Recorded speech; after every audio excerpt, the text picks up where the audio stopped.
Today, we are down at a local car show where I saw this awesome 1947 Cadillac Series 62 four-door sedan. Special thanks to the owner who let us feature his car on this channel. But before we talk about this car, I'm Jay. Welcome to What It's Like. This channel, we feature the classics, vintage, some exotics.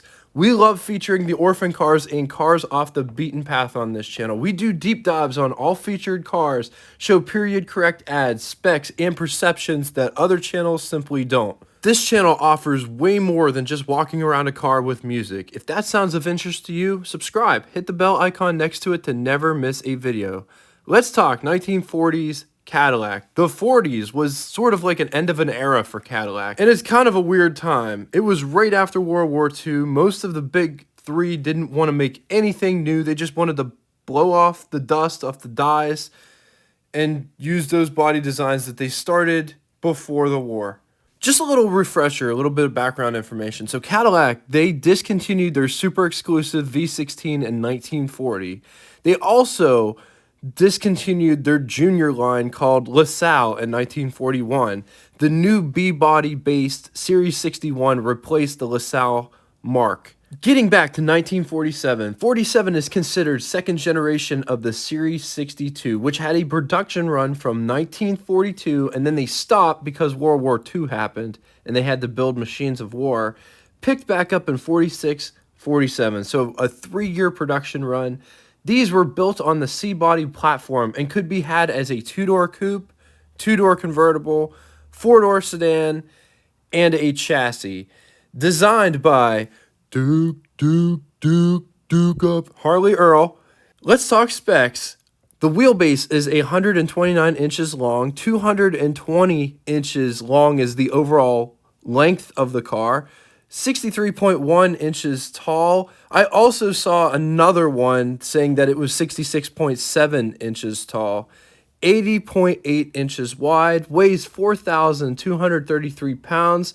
The price was $2,522, which would be equivalent to you spending $33,511.05 in the year 2022. Question, for anything that was over 80 inches wide, needs a truck plate. Does that apply to this?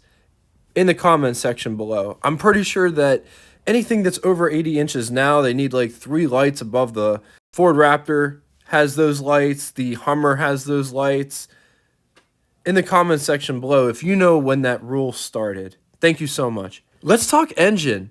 The only engine on offer was a 346 cubic inch displacement monoblock V8, 5.7 liters. Before talking about the specs of this engine, what is a monoblock? Was first used in 1936 in the Series 60. It was 322 cubic inches at that time. It was designed with the intent of replacing the Cadillac 353 V12, saving Cadillac a lot of money in the process. Anyway, the monoblock cylinders and crankcase were cast as a single unit and used hydraulic lifters for durability. This engine produces 150 brake horsepower, 3,600 RPM, 274 foot-pounds of torque at 1,600 RPM, with a bore of 3.5 inches and a stroke of 4.5 inches. Compression is 7.25 to 1, has 3 main bearings. The block/crankcase is made of cast iron, and it's fed with a 2-barrel carburetor. It's also worth mentioning that this is a flathead engine design.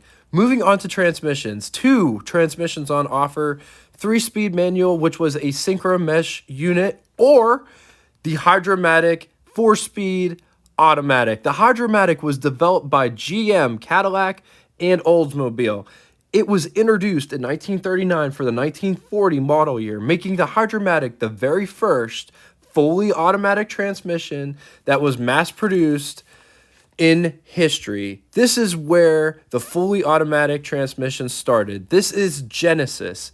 So the Hydromatic used a 2-element fluid coupling. To my understanding, it didn't use a traditional torque converter. The Hydromatic had 4 forward speeds and 1 reverse gear. Also worth mentioning is that the first generation Hydromatic was not the controlled coupling version. That came later. The OG Hydromatic required periodic band adjustment as a routine maintenance thing. Fun fact, this era of Hydra-Matic had a cast iron casing, and it was the heaviest automatic transmission ever used in automobiles. The Turbo Hydra-Matic replaced the original Hydra-Matic in 1964 and was produced all the way up until 2012. It was a 3-speed automatic, so think about that. The 4-speed was replaced by a 3-speed. That sounds kind of backwards to me. Anyway, going on to options. Radio, fog lights, Hydra-Matic transmission, rear fender skirts, and the big one for 1947 was the Hydra Lectra power window lifts. All right, let's talk about this door panel. Notice this armrest. It's not very big. Door handle, whatever you use it for. Door handle to get out. Window crank for the big window here. Just look at how it's designed. This is all painted to make it look like real wood, but it's not. It's just painted. Here's the vent window, and it's operated with this crank. On to the button switches and knobs, starting at the bottom of the dashboard this time. Just off the screen on the left-hand side is the handbrake. Just to the right of that are 2 switches. The one marked F is for the fog lights. Interior lights is right next to it. Moving up to the steering wheel column, there is one stalk that comes off of the left-hand side. That controls the turn signals. Moving past it, there are 3 pods that sit directly in front of the driver. There's actually more than 3 gauges. Notice the very first gauge has 2 gauges in it. At the top, oil pressure. At the bottom, temperature. In the middle, at the top, gasoline. At the bottom is the battery, discharge and charging. There is a switch between the temperature and the battery gauge. That is for the headlights. And then the speedometer sits directly in front of the driver. It has the odometer in the center as well as a tripometer at the bottom. Just diagonal from the speedometer, there's a push button for the ignition as well as a key. Next up, these 2 levers, one of them controls heat and the one on the right controls defrost. Moving to the center of the dashboard, there's a really nice radio. On the passenger side, a really beautiful clock. At the bottom, there's the winding mechanism, and off to the bottom left-hand corner, that is a cigarette lighter. All right, on to the glove box test. Just for reference, this is my hand in reference to the camera, and here is the glove box. Notice the clock is on the face of the glove box. It's really cool. Is our musical Swiss Army knife? Look, you can almost put 2 of those cameras in there. Fits in there, and just so you can see, it also shuts while it's in there. Really cool feature here. So there are 2 knobs, 2 chrome knobs that protrude outward, one on the passenger side, one on the driver's side. And this allows cold, fresh air to be brought into the cabin, but most times it's usually through like a trap door of sorts, but this one operates totally different. Pipes are for the air conditioning, the cowl air conditioning. Instead of it being on top of the hood, it's actually piped through inside the inner fender in here, and it comes in through the cab. Check out this. This is a windshield washer bottle, actual like glass. It's almost like an oversized mason jar. This operates the vent window, and it's crank operated, which is really cool. Moving down here, this is the door handle to get out. Notice there is no armrest in the rear here. Notice it doesn't go completely, it almost goes the whole way down. And this is how it operates. This door is all framed out. Look at the floor back here. It's almost completely flat. There is almost no transmission tunnel back here. Just check out these seats. It's almost like a couch.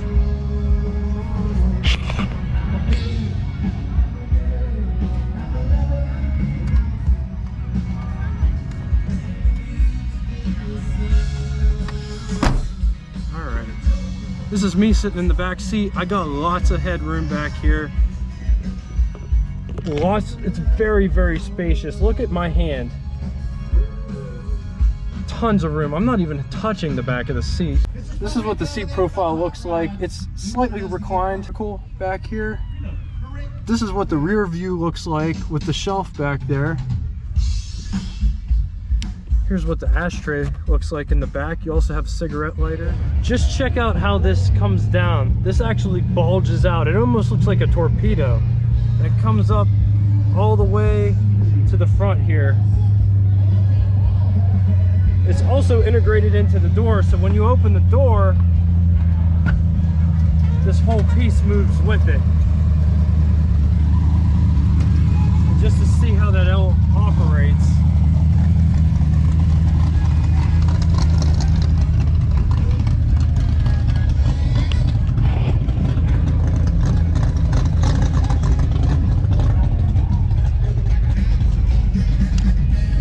All right, sitting in the front seat, lots of headroom up here. There's even more headroom in the front seat than there is in the back seat. Lots of space underneath. Lots of space underneath the steering wheel. So the steering wheel is massive, but it doesn't sit in your crotch because of how it comes out. And it doesn't come out of the dashboard, it comes out of the floor. For the hood impression, notice the windshield wipers. Here's what first person would look like if you were me and you're right behind the wheel. I absolutely love this dashboard. This interior design looks incredible. Sun visors up here. There's no courtesy mirrors. Same over there, no courtesy mirrors. Really nice rear view mirror here. Here's what the trunk looks like. That's a full-size spare as well as bumper jack inside of the trunk. It's a very spacious area back there. On to the pros and cons. I usually get all of the pros and cons from the complete book of collectible cars, Blue Chip Auto Investment, 70 years, from 1930 to 2000 by Richard M. Langworth. But unfortunately, this car isn't in that book, so I made my own list of pros and cons. On the positive side, this car has aged really well. V8 power, could be equipped with a 4-speed Hydromatic, very spacious. On the negative side, it's a big car. It's not huge. It's not like the late 50s Cadillacs, but it's still a big car. And because of that, it has high running costs. Thank you all so much for watching. I really appreciate all the support. If you could, please give this video a like so more people can see this video in the future. If you need to contact me for whatever reason, leave me a comment in the comment section below. I read every single comment that I get, and I try to answer all the comments too. It's me, not a computer, and it will always be like that. Also, there is another way. We did make a Facebook group that correlates with this YouTube channel. If you'd like to join the Facebook group, it gives you the opportunity to share your rides, share your experiences, share your stories. There's no obligation to join. I'm just telling you it's a thing. The Facebook group, I hope one day, will be a car community of people to help each other with problems and situations they might have. Also, it's cool to hear other stories and experiences that people have had with the cars. Also, if you have a YouTube channel and it's car related, go ahead and share your content on the Facebook group. Car community is for everyone. Thank you all so much again, and until next time, toodaloo!